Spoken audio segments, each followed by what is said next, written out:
please.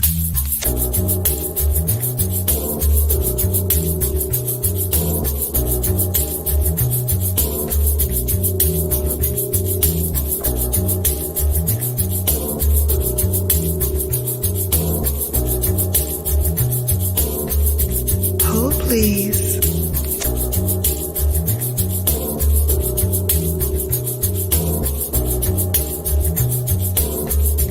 Hold, please.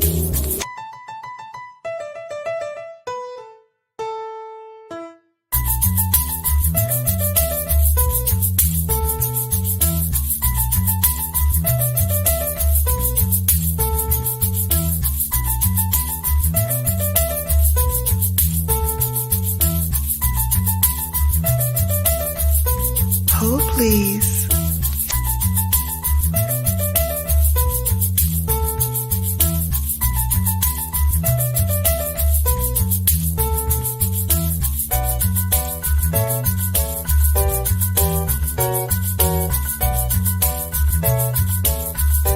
Hold, please.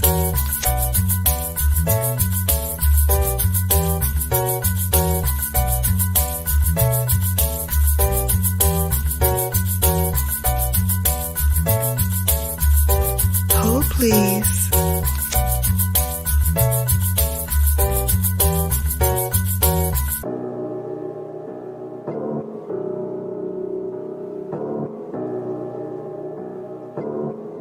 Hold, please.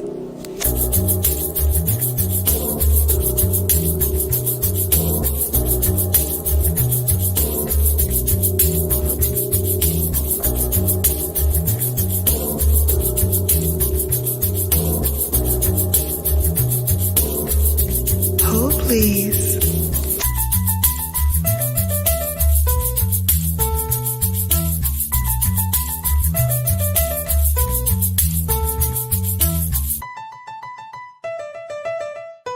Hold, please. Brown Girl Bella.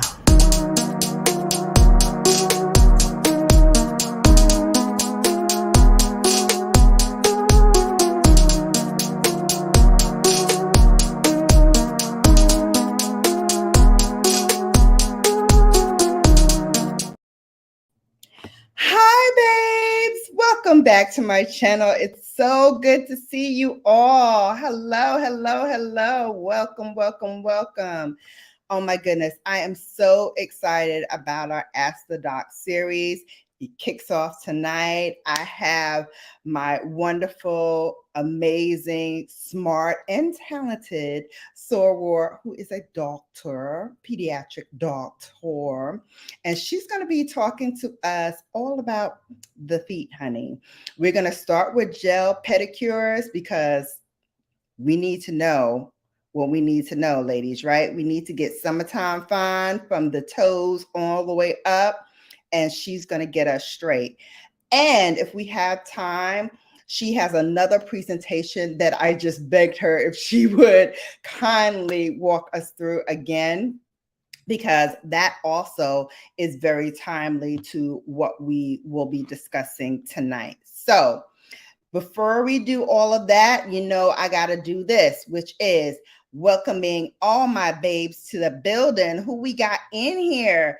First of all, let me get my music together because, you know, we cannot do a proper welcome here on Brown Girl Bella without the music. So let's go. Woo! Hey, there we go. Hey. Brown Girl Bella. I see Burns is in the house. Hey, Burns. All right, super sticker. We got to thank her for that. Hang on. Tata Boy Chavez, hello. Welcome in. Welcome in, welcome in. Abandoned Boys, welcome in. How are you? Yes. That's my sister. You gotta call me before you leave. Did you leave already? You better call me. Love you. Thank you for coming and supporting. All right. Yes, come on. Hey.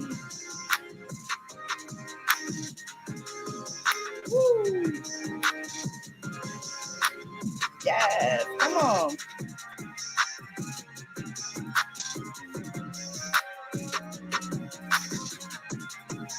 Yes, come on.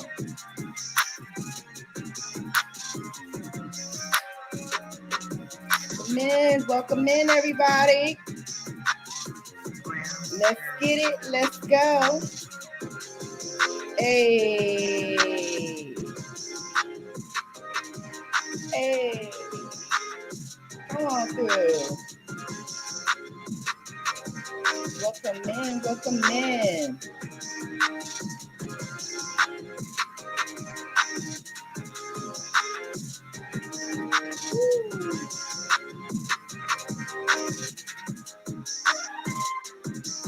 All right.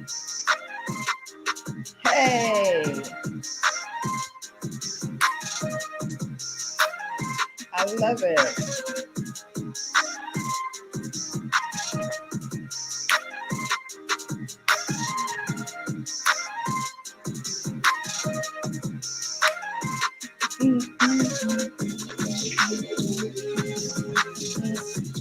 Yes.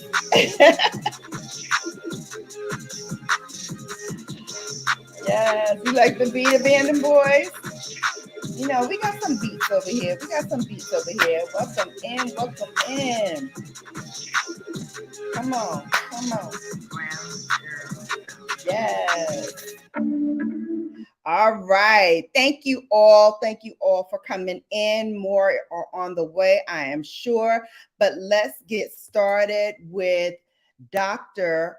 𝕊𝕦𝕡𝕒𝕟𝕜𝕤. And she is a board certified podiatrist with Neighborhood Health, a leader in ambulatory primary health services, offering the best in class services at a cost-effective, safe environment that is culturally diverse and responsive to the changing needs to the population, Plainfield, Elizabeth, and areas of New Jersey.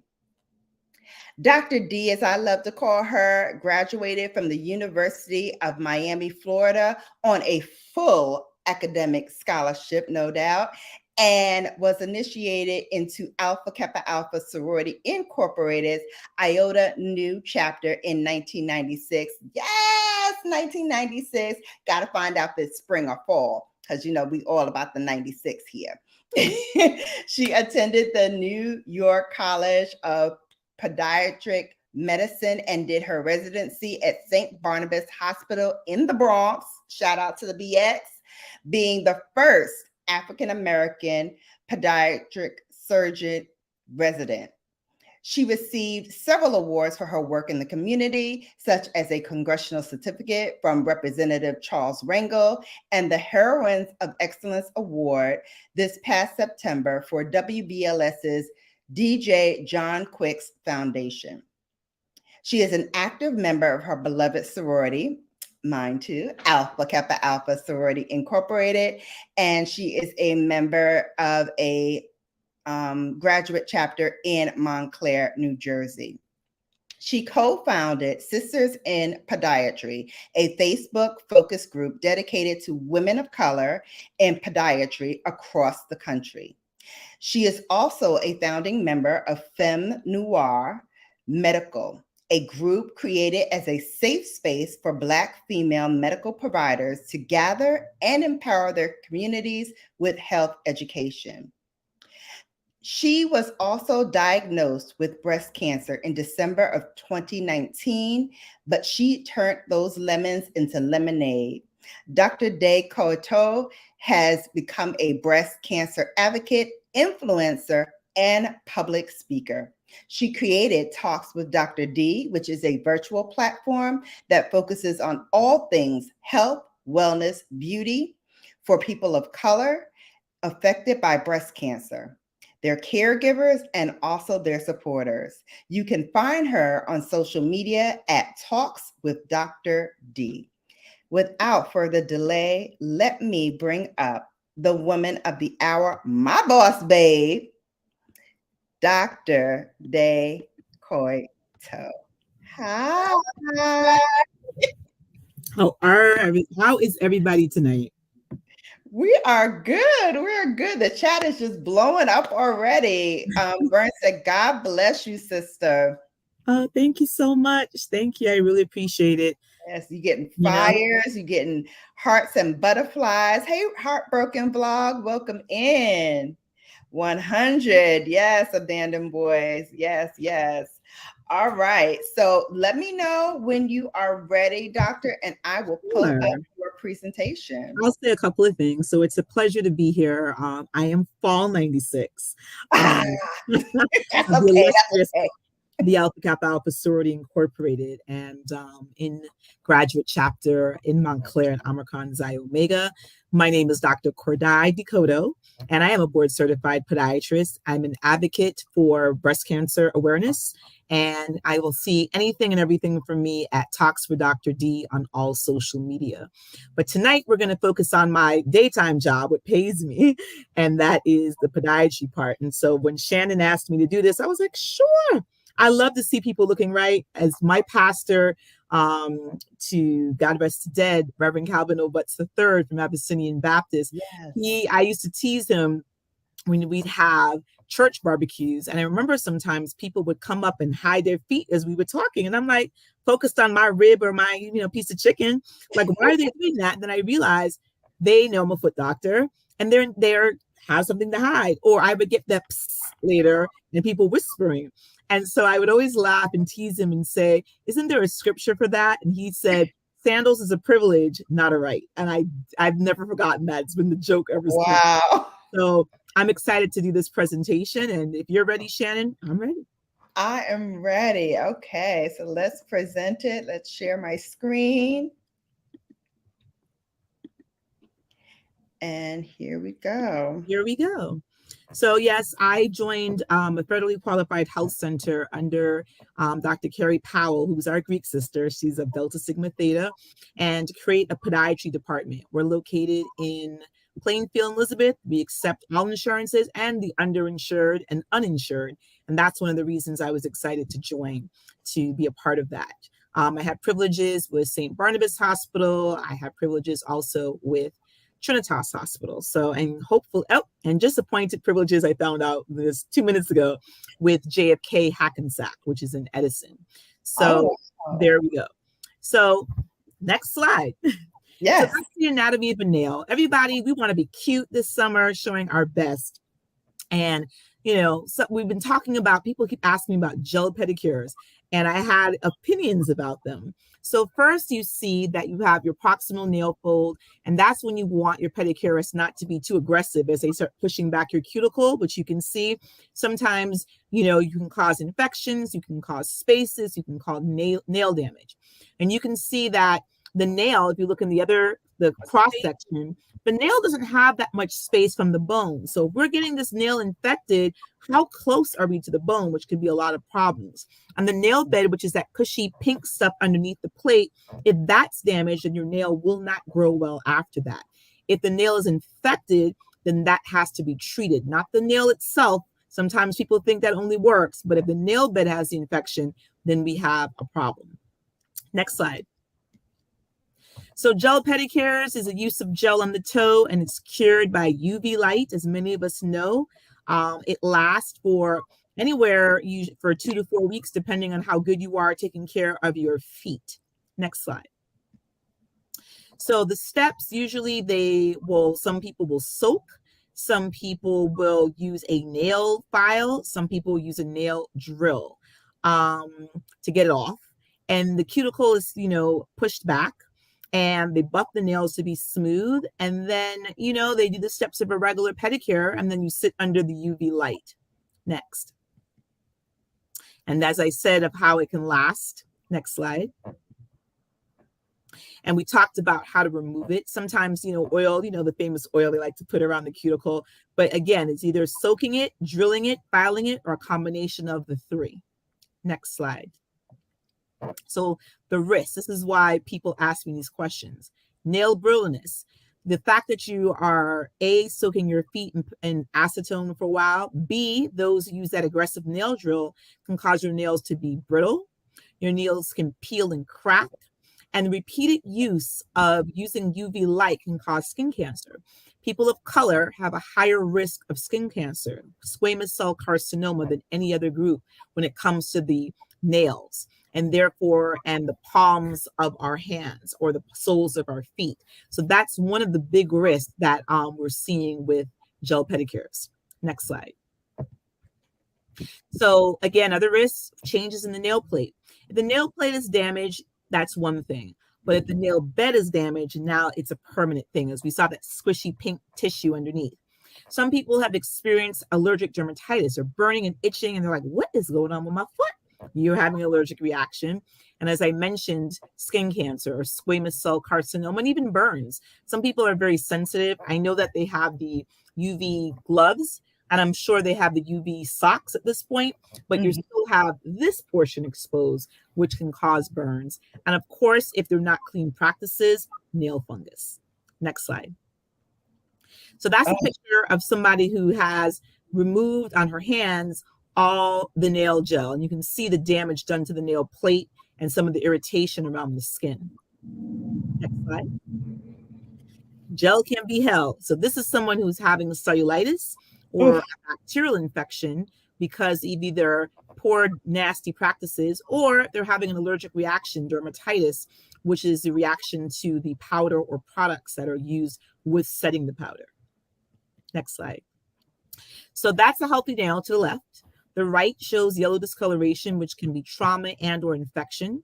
And the left is when the infection and trauma has just really gotten to the nail and it starts crumbling and falling apart. You need your podiatrist at that point to prescribe you an appropriate medication. Next slide. That is a dark line. A lot of people, women and men of color, can get darkness of the nail. We can get, our nails can go shady, dark. People are like, what is that? The medical term is called 𝕊𝕦𝕡𝕟𝕟 striata, which means dark lines of the nail. But sometimes when the darkness occurs from the nail fold or the tissue right by the nail, you need to rule out melanoma. And sometimes melanoma, which is a skin cancer of the nail, if caught early, can be treated quite well. Next slide. Also, do you have a burn or do you have a cancerous lesion? That lesion is showing squamous cell carcinoma. That's not a burn. Ooh, girl, I got a dark mark. That is cancer of the skin. And that's why you have to be careful of using the UV light. Next slide. Oh my gosh. Yes, girl. And then you see around the nail how the nail is yellow on the left and the skin is cracking and irritated because of the aggressive pedicures and also trying to get off the product off your toenail. Next slide. So Keriflex. Keriflex is something that is applied by a podiatrist. Came out on the market several years ago, and it was a great option for people who lost their nail and were doing oral medications for nail fungus. Were having laser treatments for their nail, and their nail was ugly. So it looks completely natural. It delivers immediate and significant cosmetic enhancement. It's hydrophobic, or meaning that it resists water. A lot of times, I know you ladies and some of you gentlemen will put on a fake nail, and it's not resistant to water, which allows the fluid to go in there and cause green nails, which is Pseudomonas, a bacterial infection, and fungal nails, and even yeast in the nails. Keriflex usually causes no skin reaction. It allows for the nail to grow out naturally and doesn't allow moisture, as we said, to sit under there. And it's done sanitarily. There's a bag and all your things that are allotted only to you that is used each time by the podiatrist. And it comes in a natural and opaque pink type of color. Next slide. So you can see the before and you can see the after. And I used to offer it in New York City when I was in private practice. And we do laser, and then we put on the Keriflex, which sealed the nail, which was a good thing, and made it cosmetically pleasing for someone to get their pedicure and live their best life being cute in their sandals. Next slide. So, of course, there are people who can't use it. I'm going to say it again. There are people who cannot use it. So it's just like a plastic surgeon telling you you're not a candidate for plastic surgery and you decide to go out of the country and do your thing. So peripheral vascular disease, you have poor pulses. There's been a big push, especially in the tri-state, where they're talking about all these vein centers because people, higher risk people of color, have been losing their feet. Some of it is venous, meaning that they don't have to have varicose veins and swelling, but a lot of it is arterial, which means blood from your heart that pumps down to your extremities is not doing its job. I'm a surgeon with podiatry, so I've done many of the amputation, and a lot of it is due to peripheral vascular disease. So Kerryflex, not for you. Neuropathy. Neuropathy can come from diabetes, meaning that you don't feel anything or you're tingling and burning in your feet. Neuropathy can also come from chemotherapy, which I had, and it can cause tingling and nerving in the feet and a bunch of other causes. But if you don't have great sensation, then Kerryflex isn't for you. If you have the pigmented lesion, as we saw on that nail with the dark line, that could be melanoma or skin nail cancer. So that should not be put on. It should be biopsied and checked out to see if there's any skin cancer. If you have an ingrown toenail and that toe hurts, girl, don't put on Kerryflex. It's just going to make it worse. The ingrown nail needs to be treated with antibiotics and an ingrown nail procedure by your podiatrist. Obviously, pregnant and nursing, the skin is the largest organ of the body. We don't want to absorb anything that could be a possible problem for the fetus or being passed in breast milk. So those two things are off. Pregnant and nursing women or trying to get pregnant, I would tell you, don't do Kerryflex. And again, if you have any allergy or sensitivity to its products, which your doctor will review with you to see if there's anything that you should avoid. Next slide. Thank you for that. All right. So a couple of things I wanted to ask right away before we get into the next part of the presentation, because you zipped through that so fast. We got time for the next one, which I love. First of all, what is Kerryflex? And the second part of that is, how long does it last? You have to keep doing it? Yes. So Kerryflex is an FDA-approved fake nail system that podiatrists apply in their office. It comes in a natural color and it comes in an opaque pink color. It can be used for nails that are completely destroyed or nails that are being treated for nail fungus and or yeast, which can be oral medication like Lamisil or laser.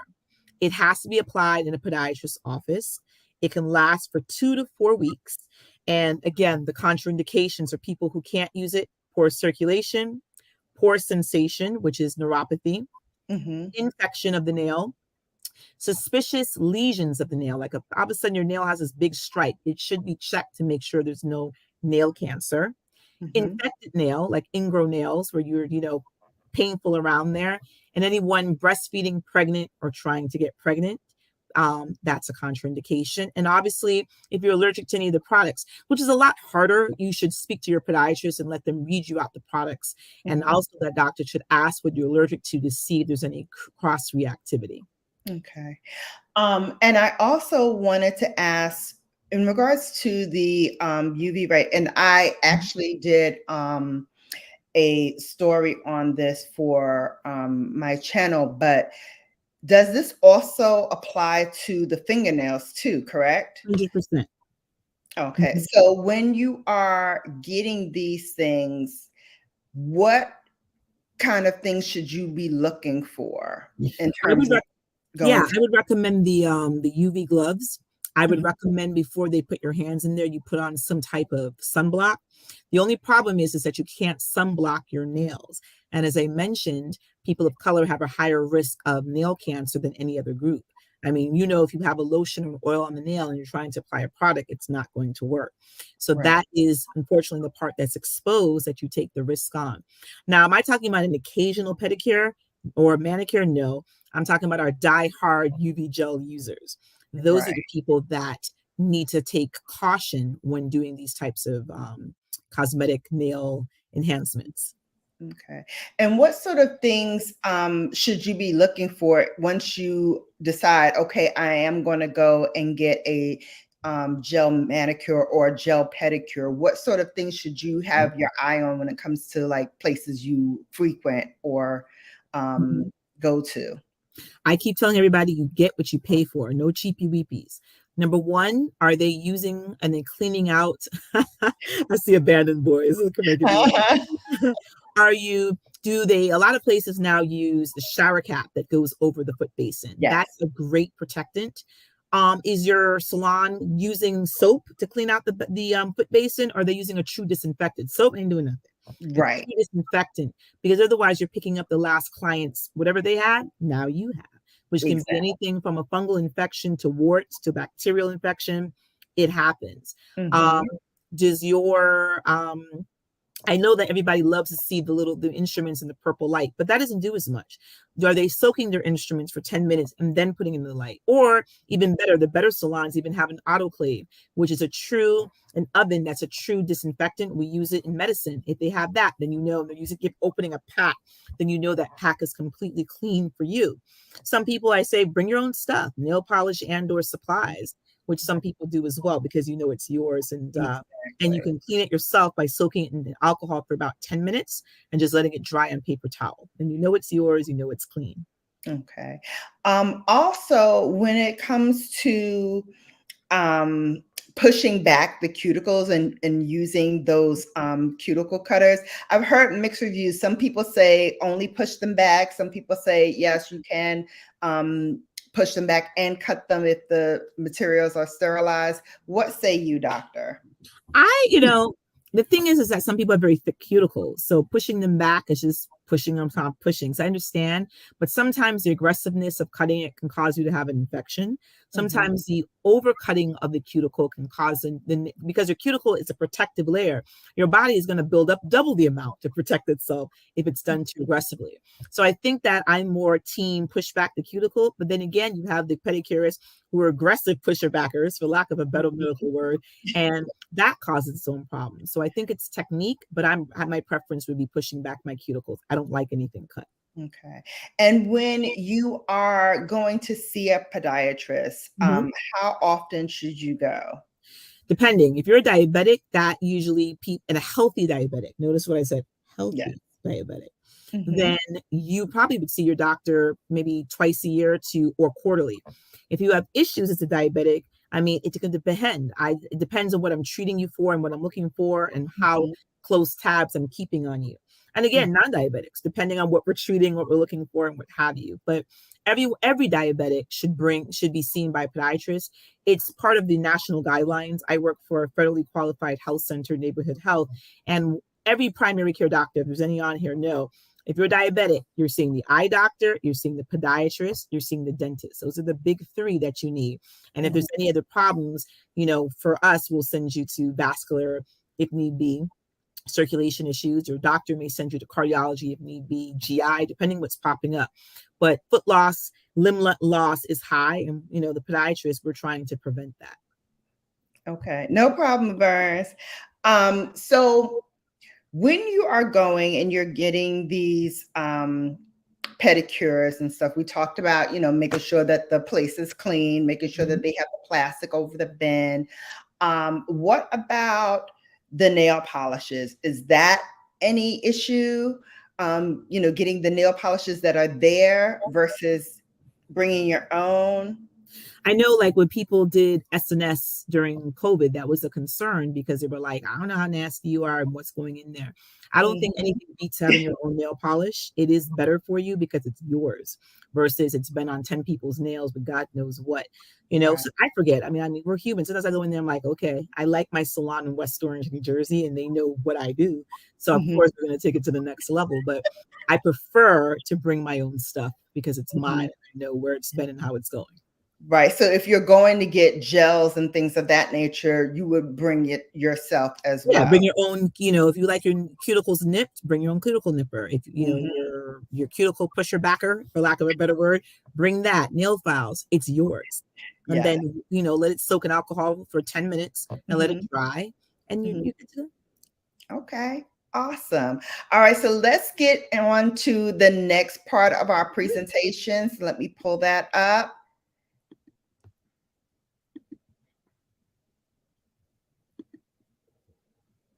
No, we did that one. This one. Okay. Hang on a second. Let me go back. No worries. Beginning.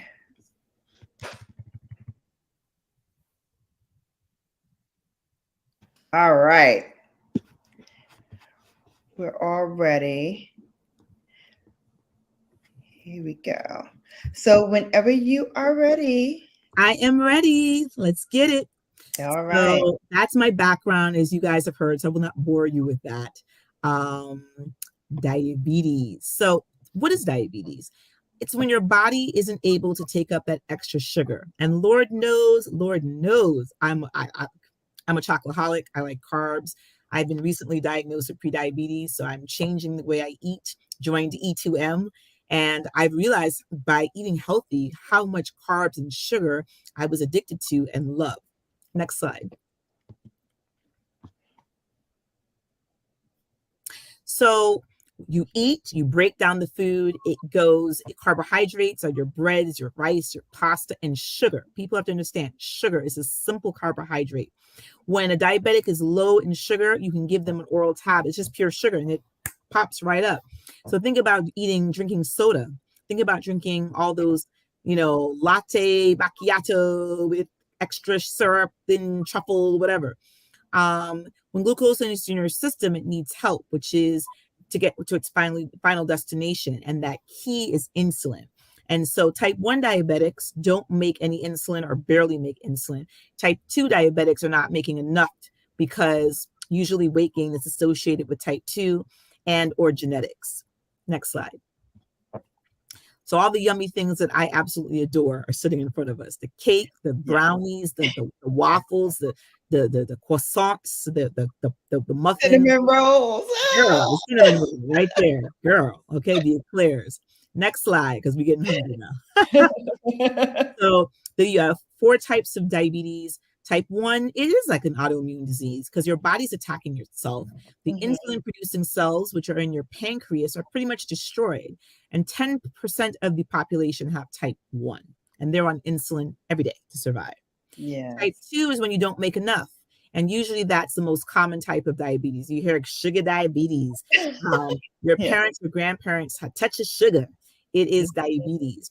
And those patients can be on anything from, if they're controlled, diet controlled, to oral medication, to insulin, to the new injectables, which is called the GLP-1s, which is the Wegovy's and the Saxendas that people are using to try to lose weight. Prediabetes is the state before diabetes, when your glucose levels are higher than normal, but not quite diabetic. And that is one of the easiest parts to reverse with change of diet, exercise, and weight loss. And the last one, for our ladies who've had children, gestational diabetes. Usually it happens by a lot of the times the crap that sometimes you want to eat because you're craving, maybe two cinnamon rolls with something in between. And that has to be careful because you're gaining weight from food and you're gaining weight for the baby, and that can bring your sugar up.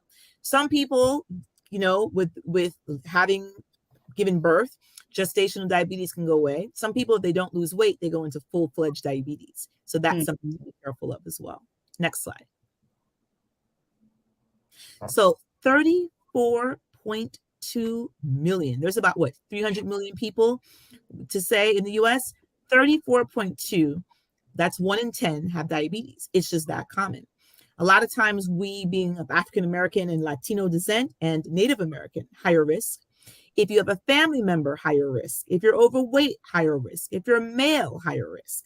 The numbers of people diagnosed increases with age. My grandmother was diagnosed with diabetes in her 80s. She'd been fine all her life. She's 93. My father was diagnosed in his 40s because his mother was diabetic. And more than 26% of adults over 65, 1 in 4, have diabetes. Next slide. Next, there we go. So how do they test for diabetes? So you have something called a fasting plasma glucose test, which they will do. They'll make you fast for 8 hours, and they will test what your blood sugar is. A random plasma glucose test means if I just want to test you right now, and Shannon and I both ate, what is your blood sugar? And there's blood sugars that we know once you've eaten and blood sugars when you're fasting or haven't eaten. The best is the hemoglobin A1C, and that looks at the last 3 months of what you've eaten. You cannot hide, as I tell my diabetics. Don't come in. My patients love to come in. I ate well. My blood sugar is 80. I want to see that hemoglobin A1C. I say as a specialist, I don't give a damn about that. Your hemoglobin A1C will not lie. It will let me know if you've been cheating and how well you've been doing. The oral glucose test is a test where they first, might give you sugar and see how you adapt. First fasting and then with a sugar in you to see how your body processes that sugar. And that's usually done by your primary care and or endocrinologists, and even some OBGYNs who act as primary care physicians. Next slide. So neuropathy. So neuropathy happens when you have nerve damage. It can be due to diabetes, since we're talking about it, but there are many other causes like chemotherapy and radiation, as I mentioned. The longer you've had diabetes uncontrolled, you have a higher risk for neuropathy. Being overweight obviously drives diabetes, which drives a neuropathy. Being older than 40 can drive neuropathy with those aforementioned problems. And having the high blood pressure and cholesterol, I call it the triad, those three things can cause you to have neuropathy as well. Next slide. So people, what do we see in diabetic foot? We will see people, girl, my legs are burning, cramping during physical activity. People will talk about tingling, burning, and itching or pain in their feet. People will talk about the loss of sense of being able to tell hot from cold, loss of hair on their feet, dry, cracked skin on their feet, which y'all always think slap on Vaseline. That does not work. Right? Am I lying? A change in the color or temperature in your feet, change in the nails, which can be fungus, yeast, poor circulation, fungus on your skin, blisters, sores, ulcers that can happen. Next slide. Oh my God. Yep. Slide to the left, not to gross anybody out. Person with poor circulation, diabetes that's not controlled, and they have gangrene, which is why that toe looks like it's done. And then you can see the after when it's been amputated to preserve their foot. You get what's called sepsis if the infection is not controlled, and it can keep going up the foot, and more of the foot you have to cut. And or if you have poor circulation and you don't work with a great vascular doctor who does endovascular work, meaning that they're able to make a little cut in your groin, snake down there and put a stent, which we know some of our family members have, to open up the vessel, then obviously you would need more of the foot amputated.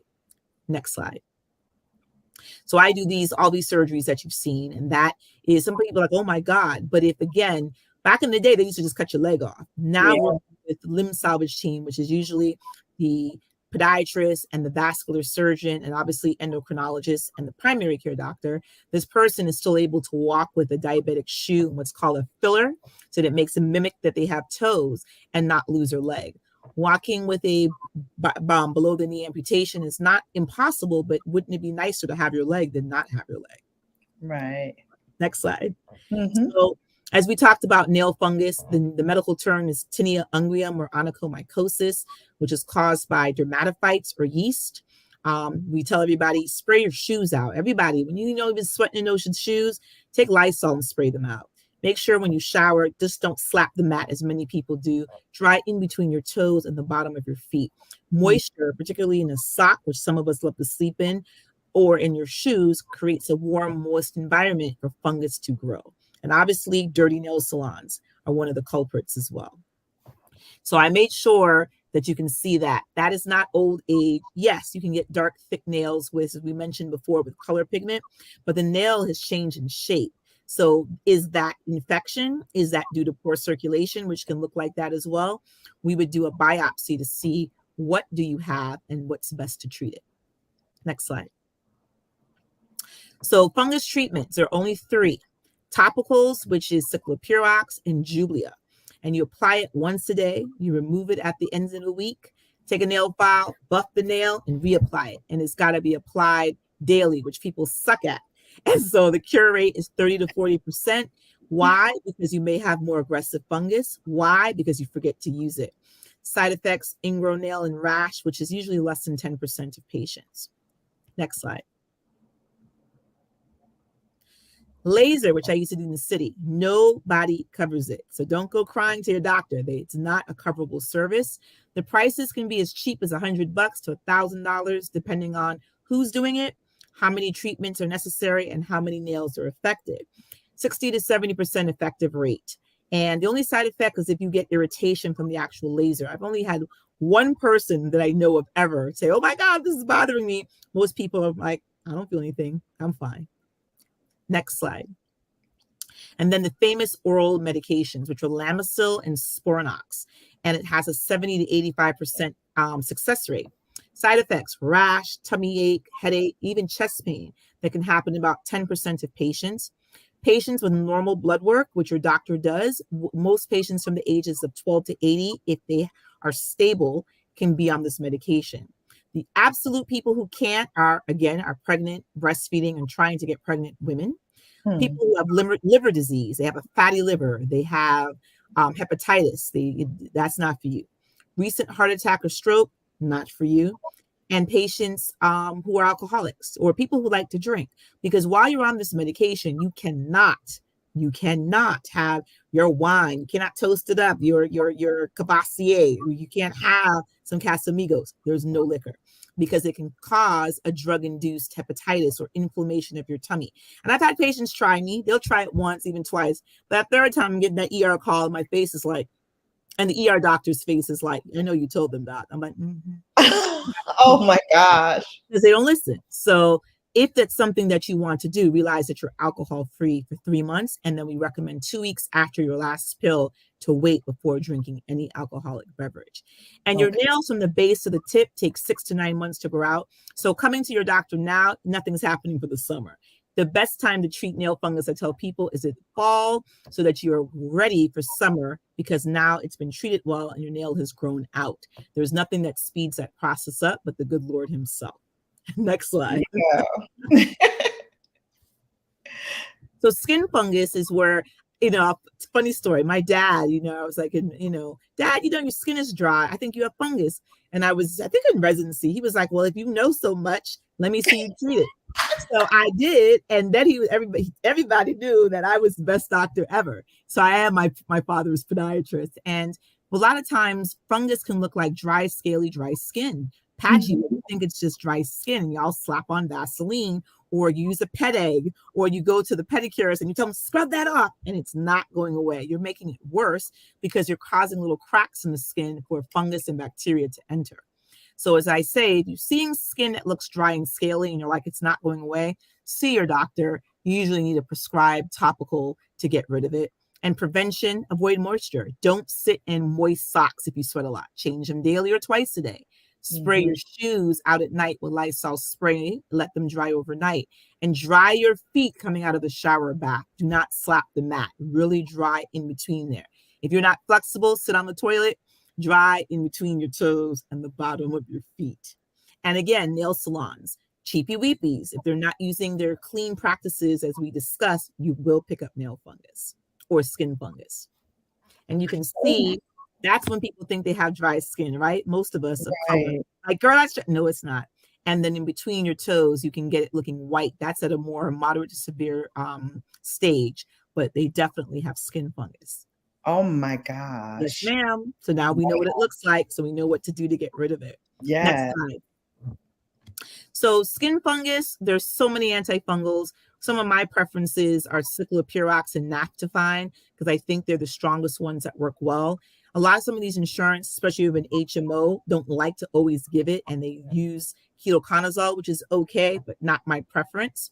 And people who have bad fungus between their toes, I'll usually tell them to clean with betadine or iodine to dry it up and kill the bacteria that's sitting there to allow the antifungal cream to work. And if it's really bad, then we'll put you on oral antifungal, as we mentioned, Lamisil or Sporanox. Next slide.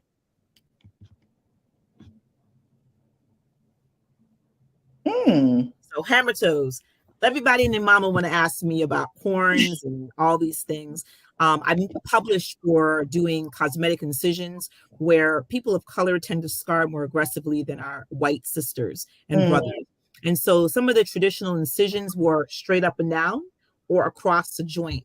And so I, with my previous business partner, perfected doing incisions on the inside of the toes so that you got your feet fixed. You want to be cute. You don't need this ugly scar. So I do those incisions. Hammer toes are caused by genetics, mom, dad, abuela, whoever. And you have a muscle tendon imbalance. And so you'll start to see clawing of the toes. Shoes are an aggravating factor and not a causative factor. So don't think your shoes are causing it. It's just aggravating it. And some of the symptoms are soft corns that you can't peel off, hard corns that you can try to peel off, or swelling at the joint. Next slide.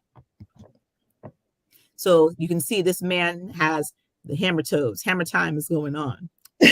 Yes. We're like, let's do something about that. Next slide. So treatments are shaving down the corn. I'm going to repeat, there is nothing, all that over-the-counter crap that you guys see that will take away the corn permanently. Once the toe is contracted, you have a true hard corn or pain at a soft corn. Till you fix the deformity, which is usually surgery, it's not going away. Injections help for pain and discomfort. Wider shoes, obviously, so you're not aggravating the area. Inserts or orthotics will help the deformity. So if you're having a muscle tendon imbalance or what have you, it's going to put your feet in the proper position so it doesn't get worse. It will not fix it, but it'll prevent it from getting worse. Padding and strapping. Sometimes there's padding and strappings that we do to the toe to prevent pain in shoes. And sometimes if they like multiple hammer toes, we even run a little bit of physical therapy because the joints are so inflamed at that point. Next slide. And then surgery by either arthroplasty, which is destroying the joint, which we may put a wire that sits in from outside the toe to inside the toe temporarily until it gets stability. Arthrodesis, in which we fuse a joint so there's no motion at the toe at this area with some type of implant, or amputation if the patient has had trauma, they're diabetic with a horrible ulcer that's infected or bone infection. And even some of our rheumatoid arthritis patients, if it's just so bad, sometimes that's a last resort. Next slide. So you can see the hammer toe before and after. And you see that that patient had the incision on the top of her toe, which I wouldn't do. But that is one of the standard incisions for hammer toe surgery. And you can see the difference. Oh, yes. I can see that. Wow. So and toe lengthening surgery too. I'm sorry? I said it's called toe lengthening surgery. I didn't realize. It's just another way of saying hammer toe surgery because the toes are not contracted now. They're straight out. Okay. And again, when you do foot surgery, you do not go down a size. You may go down in width, but not in length. So just because you got your foot done don't mean that you went from 8 to a 7. You may have gone from an 8 wide to an 8 medium or narrow, but you have not gone down in length. Next slide. Excuse me. So bunions. Bunions, same thing. Genetics, muscle tendons imbalance. You can get corns or it could be swollen, like a big knot on the side of your foot. Slide. So that's what bunion. Had one. Many people have it. Blame grandma, blame whoever. And, you know, that's what it looks like before surgery. Next slide. So conservative care, because everybody's not a great surgical candidate, or they may not want surgery, can't take off time from their job, whatever the case may be. And I always advocate a conservative treatment first and then try surgery. Wider shoes, as we discussed, if there's a bad corn there, pairing it. Injections. I have a little bit of a bunion. I remember it aggravated me and I had an injection years ago and I feel great. Inserts, again, to prevent the abnormal motion that's happening at the foot that's aggravating the bunion and put it where it should be. And physical therapy, because sometimes with bunions, you're getting a breakdown of the joint or you're getting some arthritis of the joint, which physical therapy can help relieve the inflammation. That over-the-counter crap that people keep telling me about, the bunion splint, that does not work. That is the biggest lie there is. If you're a child where you're still forming bone, you can manipulate the tissue to be where you want it to be. When you're old and crusty and you start hitting your 30s and 40s, that joint's not going anywhere until you actually fix the deformity that's happening, which requires surgery. So please do not waste your money. Please do not go to your girl and try to buy something off of Amazon. And definitely a podiatrist saying that you want a bunion splint. That will help not make it get worse. That's a definite option, but it's not going to change it. Only Jesus lays hands to do that. Okay. There you go. There you go. Listen, y'all better understand, get these notes ready. Dr. D is in session. Okay. That's right, my loves. Get Next your slide. notes together. So, all right. as we talked about, I make an incision on the side here But the newest surgeries that are out, if people are up to date and looking at stuff for foot surgery, it's Lapiplasty. They're everywhere and they're advertising. I'm also trained in that, but it does leave scars on the top of the foot.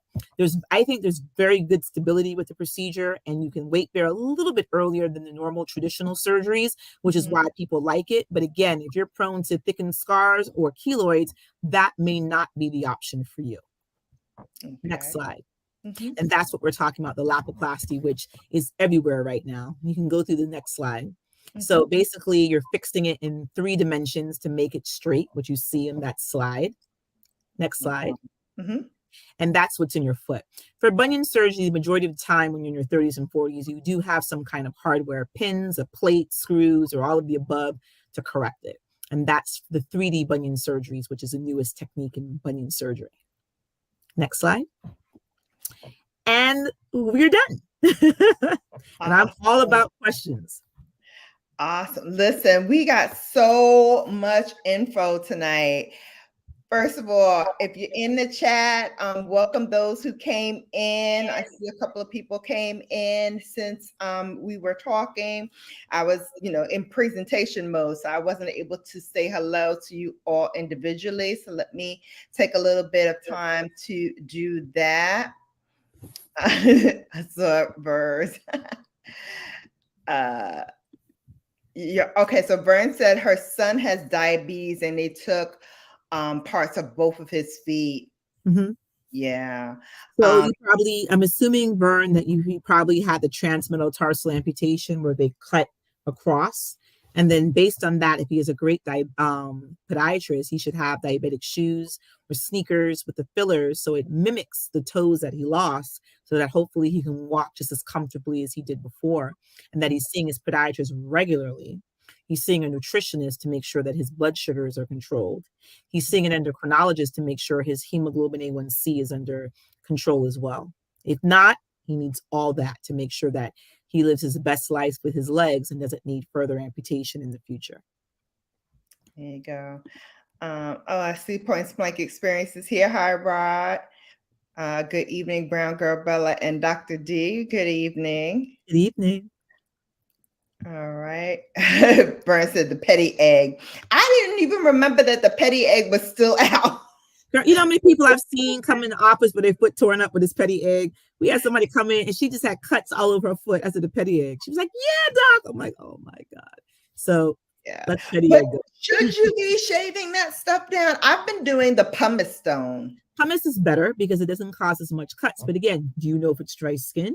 Do you know if it's fungus? If it's fungus, you're creating little microscopic tears in the skin, which allows more of the fungus and or bacteria, if you're not using cleaning practices, to go into the skin. So that's why I say no to the petty egg, yes to a pumice stone. But if you're realizing that the skin it keeps coming back and back, go see your podiatrist.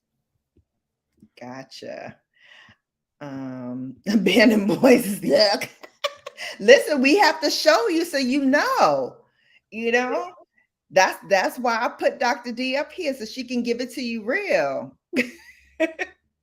All right. If you have a question, please find the lipstick emoji. But I'm going through the chat now, so I will probably find it, but that helps me kind of identify it quicker.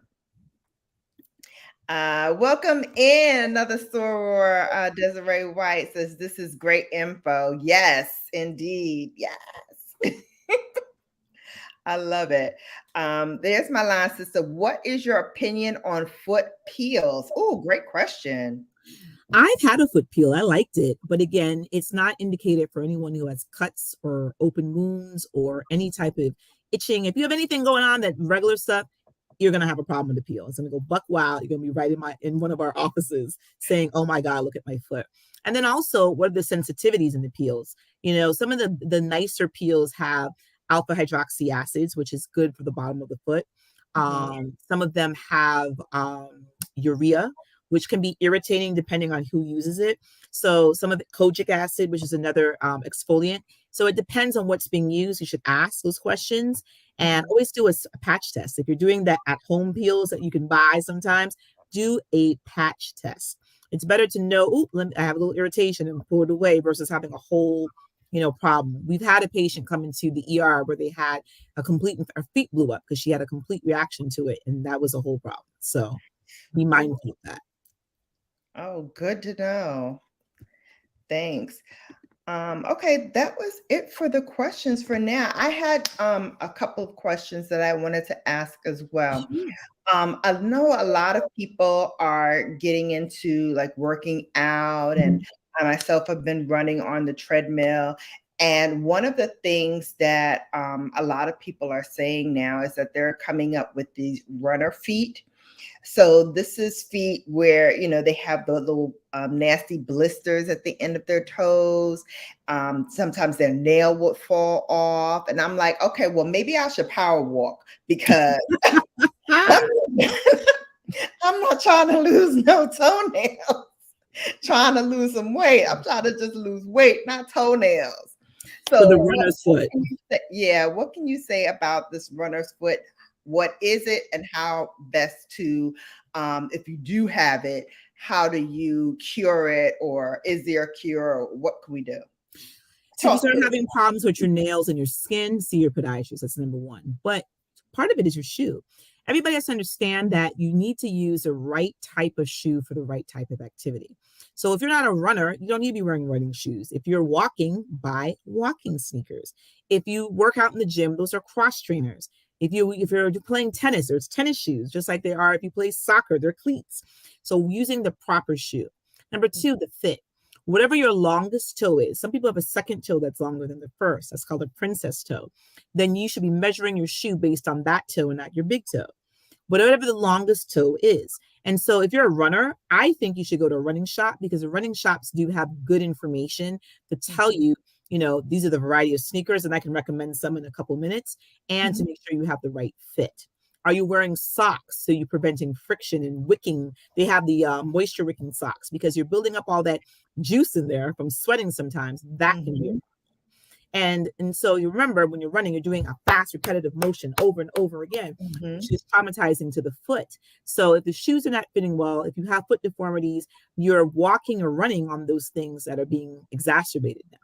So obviously spray your sneakers out after running.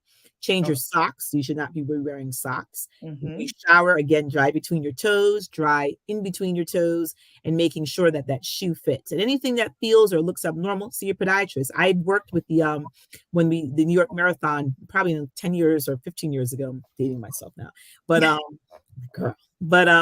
I did it, and I saw bleeding in the disc when they do that, because that repetitive motion for 26.2 miles, some people can't take. One of my favorite runners, Regina Fleming, was one of our swords. I always give and make sure she sees this. But making sure that some of these repetitive things happen. And, we've had those conversations, and, running is it's great for your cardiopulmonary system. It's great for weight loss, but it is jarring on the joints. And so you have to be really careful of that when you run.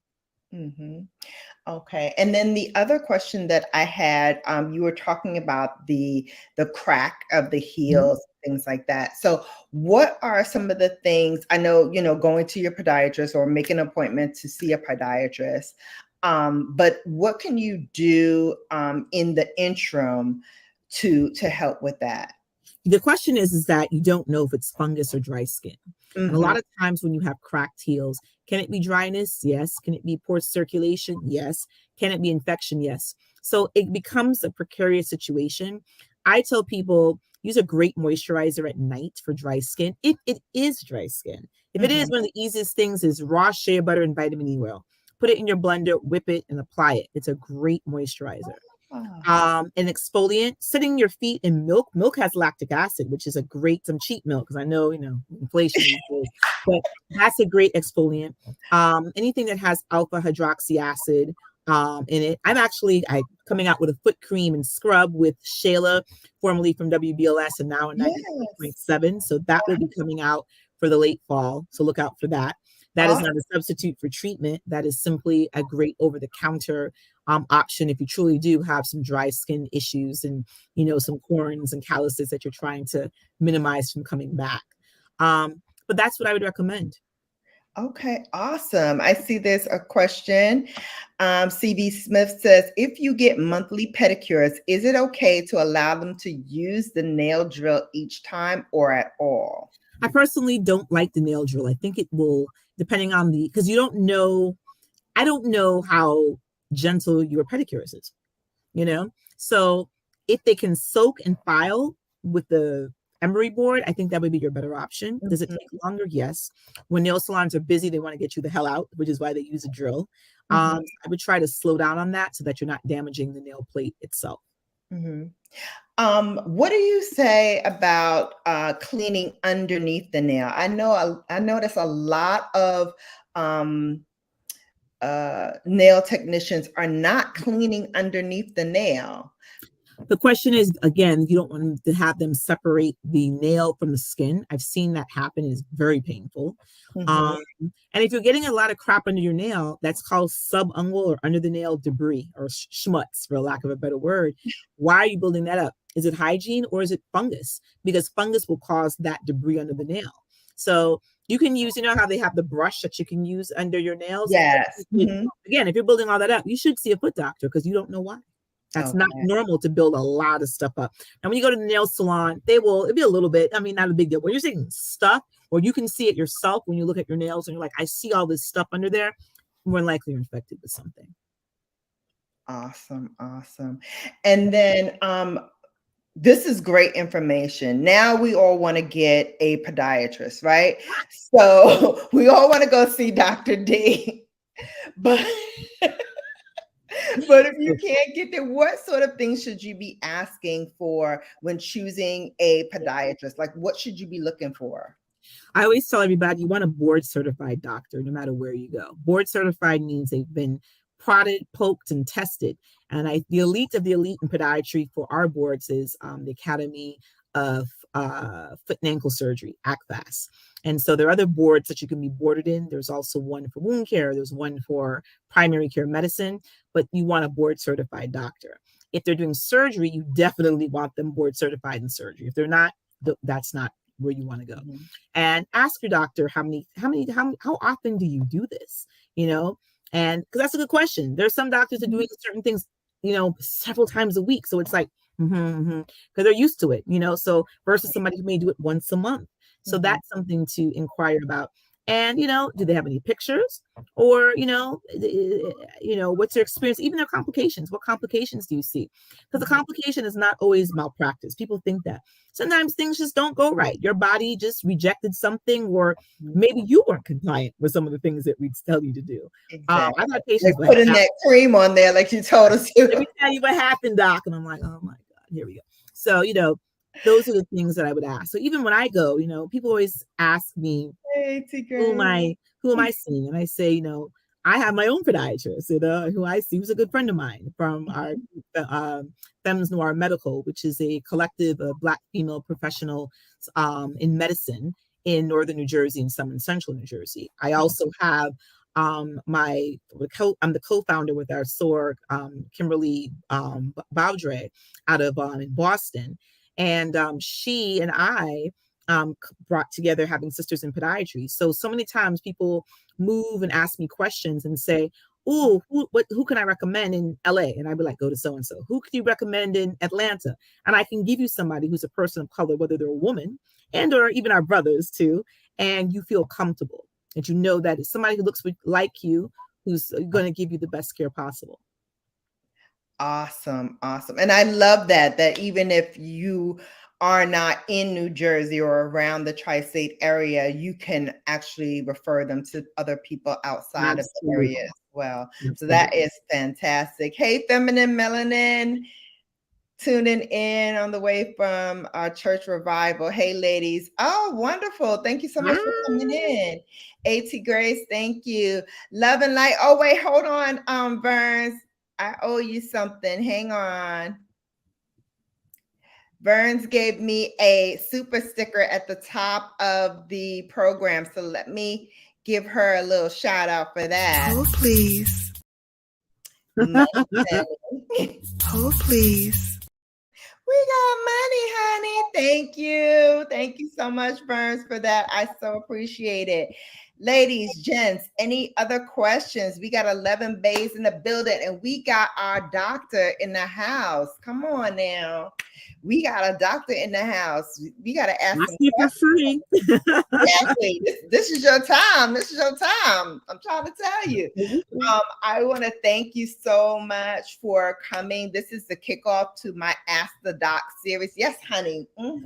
Yes, putting the hair down. It's 9 o'clock. I'm like, yes. Our Ask the Doc series, which kicks off today. We're going to have lots of doctors on here. My own doctors are going to be on here.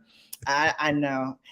I don't know whether to cheer or be nervous because she's like, half the stuff I'm going to say is stuff that you don't do, Shannon. I'm like, oh, but hey, we try. We're a work in progress every day. But one of the best things, and I think this is a great show that you're doing that, because doctors who care will take the time to give you free advice, because we could be like, make an appointment. And now with healthcare, we're limited to the time. Sometimes we don't want to rush, but we're being pushed to rush because of financial requirements or the institutions that we work for. So when you get things like this is powerful, because you are able to ask any and every question within reason that we can answer, or at least direct you to someone who can help you. So kudos to you, BrownGirlBella. Thank you, sis. We got another super sticker from Burns. Thank you, sis. Hang on. Oh, please. We got money, honey. Oh, please. We got that money, honey. Thank you, Burns. I so appreciate it. Desiree White said, looking forward to it. Yes, same here. I got my OBGYN. She's going to be coming. Who's your OBGYN? Her name is Dr. Tanya Placino. She's based in Connecticut. Fantastic. And then my primary care doctor. And she's a mess. She's the one that, when I come in and she's like, you've been naughty because your A1C been climbing. I'm like, no, I was good. I was doing that. She was like, no, numbers don't lie. And you've been cheating. She was like, so what you want? Because on my mother's side of the family, my maternal grandmother had diabetes in her late 40s. My mother got it in her late 40s, 50s. And so when I got into my 40s and I didn't get it, I was like, girl, I'm good. But it snuck on me a little later, and it started to creep up. And a lot of times, you are so busy with work and life, and you're just putting yourself last. And I was seeing the signs, but sometimes we women are hard-headed. We see the signs, but we don't see the signs. You know what I mean? And even when we do see the signs, we're like, okay, but I can fix it. There's still time. I can fix it. But one of the biggest things that my doctor, and I'm sure you will tell us as well, is when there is a problem, do not wait. Start taking corrective measures now before you have to really course correct later on down the line. So again, if you feel something's not quite there, something's a little off, and men, this goes for you too. Especially our brothers. I mean, a lot of times I'm always blessed when men are comfortable talking to me, particularly men of color, because they see me as a sister, they see me as a cousin, they see me as, whatever they see me as, a daughter. And I've had my male patients, ask me stuff that's nothing to do with my specialty. And they're like, should I take this medication? Because there's a trust that's established, where they're like, I'm like, but you have a primary, or you have a whatever. Yeah, but I don't know them like I know you. So do you think I should take this medication? I love that. I mean, it's a compliment, or I have older patients, baby, I'm sorry, Dr. Dakota. And I said, nothing is better when you've been blessed by an elder who calls you baby, because they feel like you could be their child, but there's a respect for you still because they trust you as their doctor. So yeah, you got to find, I tell people, finding a doctor is like finding a boyfriend or a girlfriend. You want to find a good match, and not somebody to coddle you, but somebody who's going to lead you the right way, and also to respect you. Feel like you're being disrespected or dismissed, because then what's the point? And that's why I say, you may not be a hit with every doctor you meet, and that's okay. Find another one if it's possible, unless it's some specialty in your area where there's only like 2, then, it is what it is. But, Exactly. these days you have choices and exercise them. Absolutely. One of the things my doctor told me, and I love her for this too, is she's like, when you're searching for a doctor, you go in for that first visit, you want her to take her time. You want her to call you into the office first before she even sees you in the exam room. Both my doctors did this. And I was like, wow, like this is strange. But they want to talk to you one-on-one in their office so they can get that medical history. They can make you comfortable. They can tell you what they're going to be doing when they take you into the exam room. Here's sort of the things I'm going to be checking for. These are sort of the things I'm going to say and do. And, we're going to do this test. We're going to do that test. And that test is for this. And this test is for that. And I love them for it. Both of them did that for me. And I was like, I'm never leaving them. I'm never, even if I leave the state, I'm never leaving them. I will say that, it depends on the practice. Some practices can do that. Some practices, everything happens in the room, but regardless of where it's happening, are you getting the information? Exactly. Are you getting questions answered? I've had people throughout practice, like I never heard this from another doctor, I never knew this. And I try to educate as much as possible. And I tell people there's resources, look up stuff, there's tons of stuff to look up and you can ask questions about. But that you're having a great experience with your doctor and having that relationship, that's great. I've run into patients, which I love. I run into patients everywhere. I ran into a patient when I was doing something for my sorority, and we were doing the longest day ever. And the person in there was like, oh yeah, I used to see. I was like, oh, that's right, you are my patient. I've run into people from church. I go to Christ Church and I'm here in Montclair. Ran into a patient like, hey doc. I've run into patients in a nail salon. Y'all will find me, okay? And I appreciate that you care enough to come and chit chat. The grocery store, Lord knows the grocery store. Oh yes. Sometimes y'all would want to ask me questions about your foot, and I'm like, I'm just trying to get some chicken, and some right. perishables and some salad, But I do appreciate when you feel good enough to say hi, and say, hey, you're my doctor, and I do like that. Absolutely. Well, again, thank you so much. Before we go, a question I love to ask all of the people who are my boss babes and come up for this one-on-one interview is, what's in your makeup bag, sis? I see the glow. I see the lips. Yes, honey. Yes. We need some tips and tricks, honey. What you got in your makeup bag? So I am a breast cancer survivor, 3 years. And I lost my lashes with chemo and radiation thinned out. I already had thin brows. And my lashes, I always liked my lashes, but they look like they thinned out and then they were 50% of the length. So even when I was done with treatment, all I saw was cancer. I'm blessed that one of our sorority sisters, Sora Shauna Holmes in Westchester, she has By the Sea by Shauna. I think I'm saying it right. Correct me if I'm wrong, Shauna. I apologize.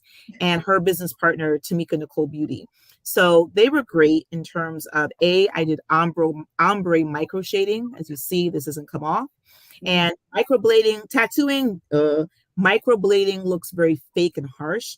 Micro shading came out, but the ombre, to make sure they found the right color for you, was amazing. And Tamika Hunt of 𝕊𝕦𝕡𝕟 Beauty did that. My lashes, I Like Individuals, which you see I have on. The skincare line by both of them. Shauna has a fabulous spot in Irvington, New York, which is amazing. So I use her soap, which I'm obsessed with. I use Tamika's, she has a skin oil that is absolute. That's why I look glowy, I guess. Oh, yes. I love it. And then skin makeup products. I have very, very, very sensitive skin. So I have Neutrogena's lip. Let me grab it. Neutrogena's, am I right? Is it Neutrogena? Yeah. Neutrogena's moisturizing smooth lips color stick. I love it. I use Fenty's, what are they? Shannon, you're better at this. The sticks, the contouring sticks. Oh, yes. I usually use like a little bit for, under my eyes, around, need the pigment issues just to even myself out. And her powder, yes, foundation powder, I love that. So I have that on now. Not a lot, just a little Mhm. bit. And she has like a shimmer stick for the cheeks, so I have that on. I knew I was going to be on camera, and I also had an interview earlier today for hospital privileges at JFK Hospital, and I'm on. But Yay. so those are the things I like. But if Shannon and I both belong to a beauty collective, and I've taken, photo shots without makeup, and you see that Mhm. there's not that much difference. It's just enhanced. So I Yes. try to stick to those products Mhm. because I think that their product line is amazing. So again, Tamika Nicole Beauty, and I think it's by the Spa by Shauna. I'm going to actually look that up, so I'm giving it right because I don't want to see by the Spa because I suck at saying it, but and That's she's okay. probably wants to kill me. Or Spa by the Sea. I don't know what it is. Spa by the Sea. Shauna. Hold on. Shauna. Let me see if it comes up. By the Sea Spa. That's what I've been trying to say. I don't know where I'm tongue tied. It's Okay. By the Sea Spa, Shauna Elizabeth. And like I said, her product line is fantastic. I'm so glad. They even have SD Besties, which they have on Mondays, I believe at 7. And one, they're best friends. And two, the information is fabulous.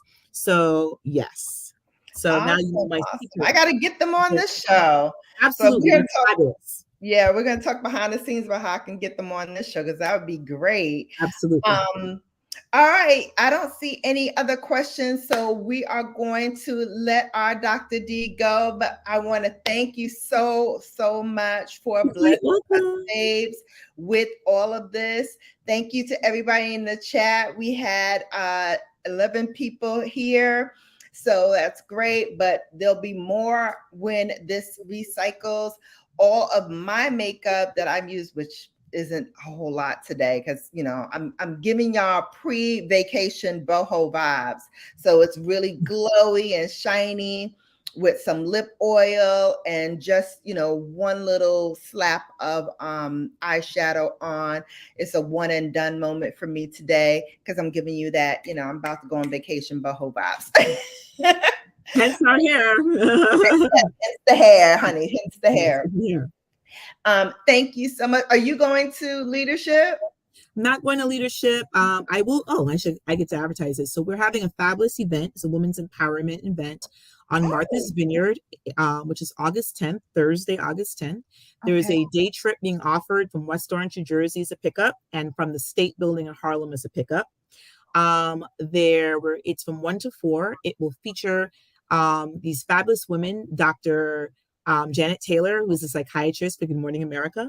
Richard Fairley, who is the CEO of the Touch Black Breast Cancer Alliance and has worked with Jasmine Sullivan. Currently, Mary J. Blige is one of her cohorts, and Beyonce's dad, because he is a breast cancer survivor as well. Dr. Renee, who's been on Oprah, and she's on blackdoctor.org frequently. Dr. Ann Maitland, if you remember the show House, and he used to figure out everything that no one else. House. Help me beat breast cancer because I had a risk of having issues with chemo, and I was like, well, something's going to kill me. And she's like, no, it's not. Kyra Harris, who is a wellness coach and has culinary classes and food education in public schools and privately. My cousin, my sister, and Dr. Tamara Beckford Lewis, who talks about employee burnout and has a #1 bestseller on Amazon with a few other doctors. Bree Black, who's one of the hot Black violinists that are popping up on social media. She's everywhere. She's amazing. Am I missing anybody? I don't think so. And myself talking about my breast cancer advocacy and some putbacks because people are like, you podiatrists, can we learn something? Exactly. So it'll be a fireside chat and very interactive with a pop-up shop and then a catered buffet dinner by a local Black chef to follow immediately after. And the bus trip takes you to the island with a private trolley that takes you directly to the Portuguese American Club and back if you take the bus trip option. And then those on the island or those coming up independently go. So you can find that on Eventbrite at Sisters on the Vineyard. I'll put this in the chat. Sisters. Yes, and I'll put it in the description box so that people can go and check that out. Hold on. Hi, Terry. Good evening. You missed the show, but do catch the replay. Great information. There we go. Yes. I'm not going either. I'm not going either, Desiree. She's talking about going to leadership. I'm like, no, I'm not going to leadership either. No, I'm not. Not this year. Not this Too year. much going on right now, but next time. Yes, a lot going on. All right, guys. So that's the name of the event on Eventbrite, and I will put the link in the description box. So be sure to check that out after this video cycles. Thank you again to our Dr. D, our resident diva, boss babe. And I know once again you're late. It's okay. It's okay, Terry. Thank you so much for coming. I appreciate it. And I appreciate everybody who came out. Shout out to my line sister. She's getting ready to go to leadership. Make sure you get me something. I'm so bratty. I'm like, make sure you get me something when you go. All right, but thank you all for coming. And until next time, you have now been Bellified. Take care, and I'll see you back here soon. Bye, babe.